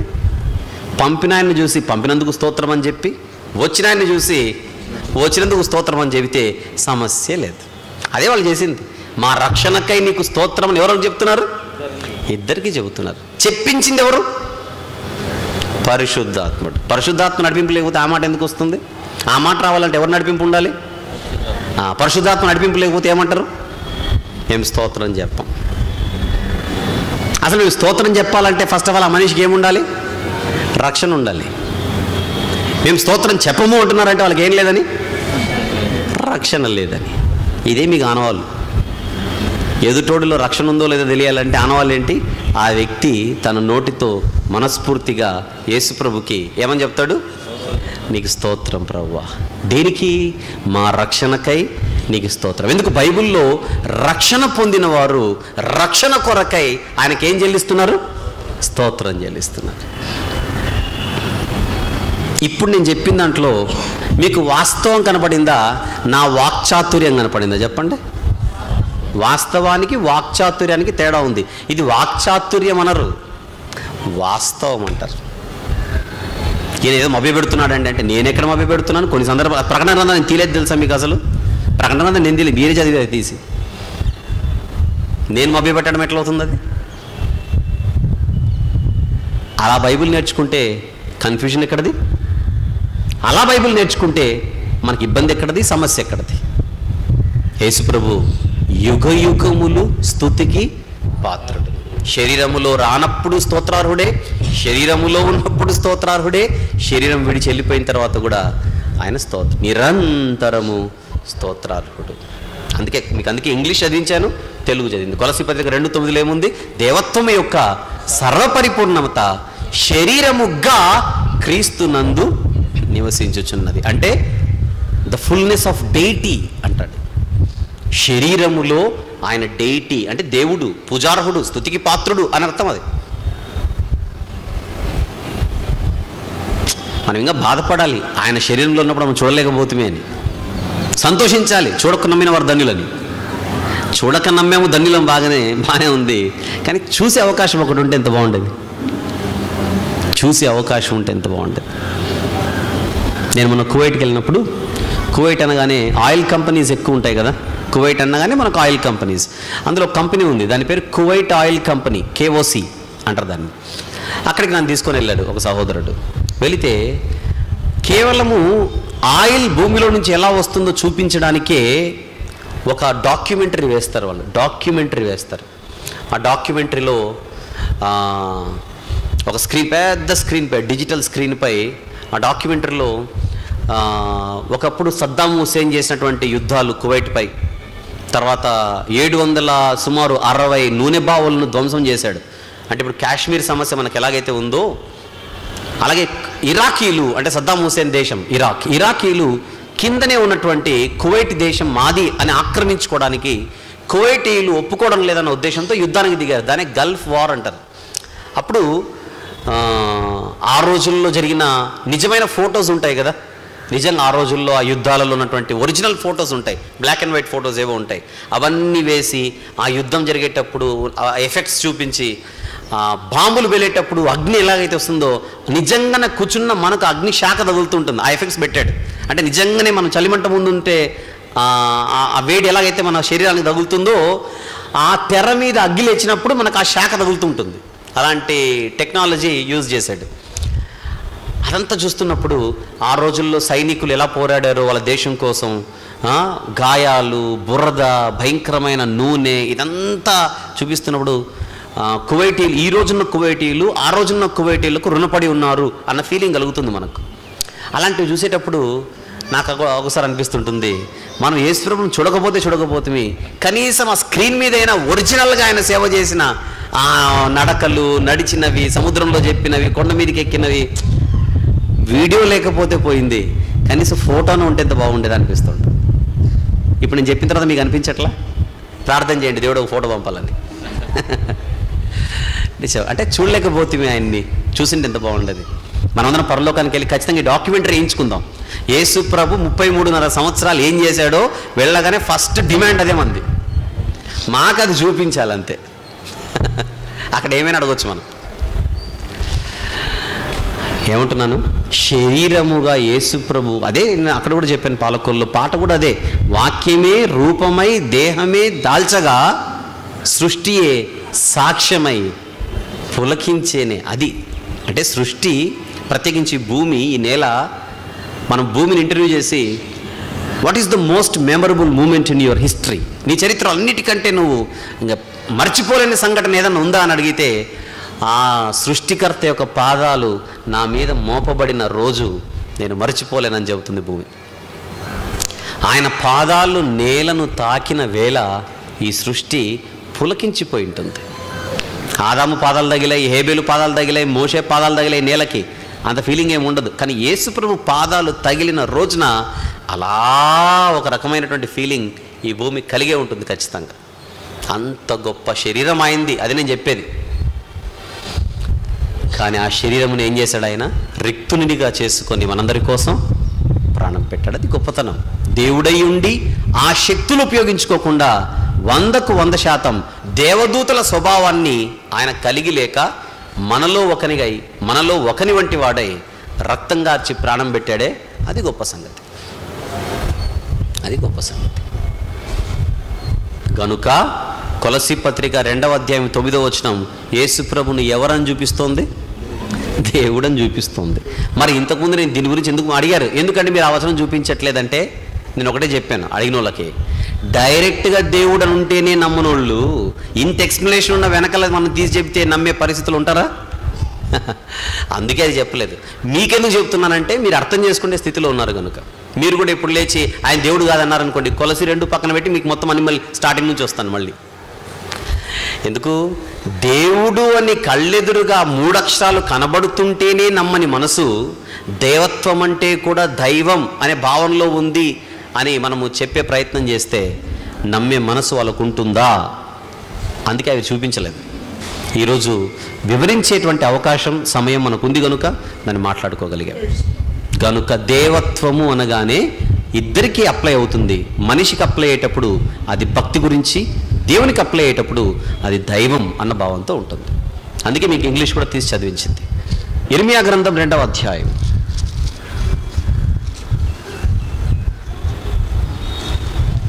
ఇర్మియా గ్రంథము 2వ అధ్యాయం 11వ వచనము. తీశారందరూ? ఇంకొక వాటర్ బాటిల్ తెమ్మని చెప్తాను. వెంకటేష్ ఎక్కడున్నాడు? ఇంకొక వాటర్ బాటిల్. 11వ వచనం. దైవత్వము లేని తమ దేవతలను ఏ జనమైనను ఎప్పుడైనను మార్చుకొనేనా అంటే దేవత్వము అని చూసాం మొదటి భాగంలో. దాకు ఏత్వం దీర్ఘమిస్తే దే, రైట్ కదా? దేవత్వము. ఇక్కడ దైవత్వము అనుంది. దేవత్వముకి దైవత్వానికి ఏమైనా తేడా ఉందా అని రేపు పొద్దున ప్రశ్న పుట్టొచ్చు కనుక అదే నేను చూపిస్తూ మీకు. దేవత్వానికి దైవత్వానికి ఉన్న తేడా వినండి, అందరు జాగ్రత్తగా వినండి. దేవత్వానికి దైవత్వానికి ఉన్న తేడా నన్ను చూస్తే మీకు అర్థమవుతుంది. దేవత్వానికి దైవత్వానికి ఉన్న తేడా ఏం లేదు, ఏమీ లేదు. దేవత్వమే కాదు దైవత్వం కూడా అంటారు అంతే.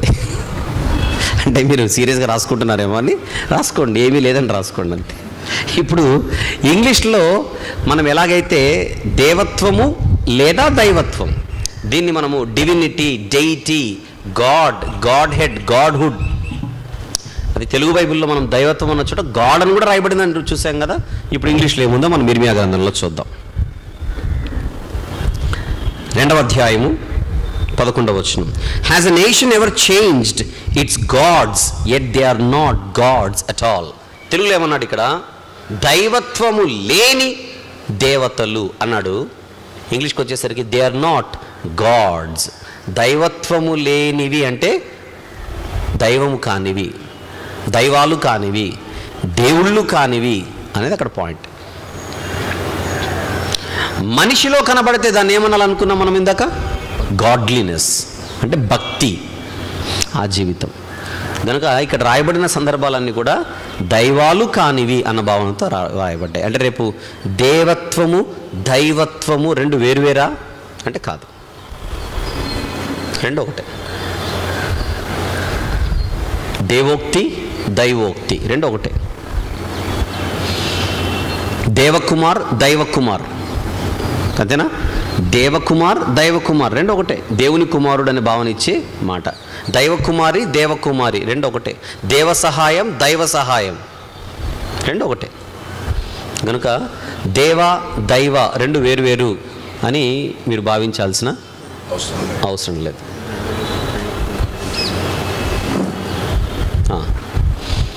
అయితే ఇప్పుడు దేవదూతలు, పరలోకంలో ఉన్న దేవదూతలు ఎవరైతే ఉన్నారో ఆ దేవదూతలు పవిత్ర దూతలు. ఎందుకంటే దేవదూతలు అంటే ఎవరు? ఆత్మలు. దేవదూతలు అంటే ఆత్మలేనా? రైట్. ప్రశ్న, పవిత్రాత్మల అపవిత్రాత్మల? పవిత్రాత్మలు. ఎప్పుడు అపవిత్రాత్మలు అవుతారు వాళ్ళు? పాపం చేసినప్పుడు. అలా పాపం చేసిన దూతలు ఉన్నారా? పేతురు గారు చెప్పారు, దేవదూతలు పాపము చేసినప్పుడు, అంటే ఆత్మలైన దేవదూతలు పాపము చేసినప్పుడు ఏమి ఆత్మలుగా మారబడ్డాయి? మారిపోయాయి, అపవిత్రాత్మలయ్యాయి. పాపం చేయనంత వరకు ఎవరు వాళ్ళు? పవిత్రాత్మలు. రైట్. ఇప్పుడు అంతే. మళ్ళీ పరిశుద్ధ ఆత్మలు లేకపోతే పవిత్రాత్మలు అయినంత మాత్రాన దేవదూతలకు ఎవరు సాష్టాంగ నమస్కారం చేసి మీరు స్తోత్రార్హులు పూజార్హులు అని అనాల్సిన అవసరం లేదు. ఎందుకు? దేవదూతలు అన్న వాళ్ళు స్తుతికి పాత్రులు అని బైబిల్లో ఎక్కడా వ్రాయబడలేదు. పైపెచ్చు వాళ్ళకు మొక్కే ప్రయత్నం చేసిన మనుషులు వెంటనే వారించి మేము స్తుతికి పాత్రులం కాదు, స్తోత్రార్హులం కాదు, మీరు కాళ్ళ మీద పడి నమస్కరించాల్సినంత సీన్ మాకు లేదు అని వెంటనే అవాయిడ్ చేశారు వాళ్ళు. కనుక పరిశుద్ధతకు పూజార్హతకు తేడా ఉంది. దేవుడు పరిశుద్ధుడే కాదు, పూజార్హుడు. మనిషి పరిశుద్ధుడు అవ్వచ్చేమో కానీ ఎప్పటికేం కాలేడు, పూజార్హుడు కాలేడు. ఆ జాబితాలోకి దూతలు కూడా వస్తారు. అంతే కదండి? Clear, right. అర్థం చేసుకున్నారని విశ్వసిస్తూ ఈ మొదటి సెషన్లో నీ మాటలు ముగిస్తున్నాను. ప్రకటనలు విని ప్రార్థన చేసుకొని భోజనానికి వెళ్తాం.